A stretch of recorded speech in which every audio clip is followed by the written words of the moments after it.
So this is how it works, mga Archangel. Kung aware tayo sa aura or magnetic energy field sa labas ng body natin, which is unseen or hindi nakikita ng physical eyes. So kapag meron tayong merong butas or masyado tayong negative people, negative tayo mag-isip or bumababa yung ating vibes and energy and frequency, so dito nagkakaroon ng chance yung mga bad spirit or negative energy na masira yung ating vibes at bumaba yung ating energy level at madrain tayo spiritually. And also this is different kinds of positive auras with love, hope, loyalty, serene, joy, bliss. So ito yung mga example na positive aura ng isang tao.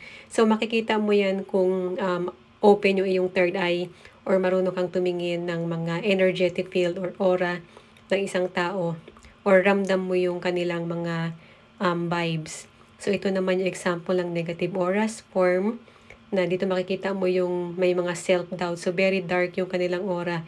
So ito rin yung mga tao na nahihirapan sila mag-manifest kasi nga napakababa na kanilang energy and more on anger, mga bad emotion, sadness.